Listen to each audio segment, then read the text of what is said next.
మీ దగ్గరున్న ఏకైక వెపన్, ఏకైక గన్ను మీ ఫోను. ఆర్గనైజేషన్ పరంగా మీరు దాంట్లో ఎంపానల్ అయిపోయి ఉండాలి. మీతో పాటు మీరు క్రియేట్ చేసి ఆర్గనైజేషన్ గ్రామస్థాయి దాకా కూడా ఆ ఆర్గనైజేషన్లో పార్టీ కావాలి. ప్రతి ఒక్కరి చేతిలోనూ కూడా మీకు అన్యాయం జరిగితే ఆ అన్యాయం నాకు జరిగింది అని చెప్పి మీరు ఆ మాధ్యమంలో మీరు చెబితే ఆ మాధ్యమం ద్వారా పార్టీ హైకమాండ్ మా దాకా కూడా తెలియడమే కాకుండా రాష్ట్ర వ్యాప్తంగా ఉన్న మొత్తం వైఎస్ఆర్సీపీ శ్రేణులందరికీ కూడా ఈ మెసేజ్ వెళ్ళిపోవాలి. ఎవరికి ఎక్కడ ఏ అన్యాయం జరిగినా కూడా మొత్తం పార్టీ తనకు తోడుగా నిలబడే కార్యక్రమం జరగాల. ఇది విజన్. నా జిల్లా ప్రోగ్రాములు కూడా మళ్ళీ ఉంటాయి. నా ప్రోగ్రాంతో పాటు చివరిలో నా పాదయాత్ర కూడా ఎట్టగో జరుగుతుంది.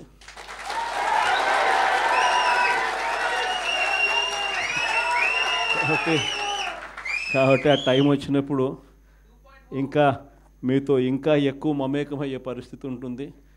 ఇంకా ఎక్కువ మీ జిల్లాలలో మీతో పాటు కలిసి ప్రయాణం చేసే పరిస్థితులు ఉంటాయి. ఆ కలిసి ప్రయాణం చేసే పరిస్థితిలో మిమ్మల్ని ప్రతి ఒక్కరిని పేరు పేరున పిలిచే పరిస్థితి కూడా ఖచ్చితంగా ఉంటుందని కూడా చెప్తాను.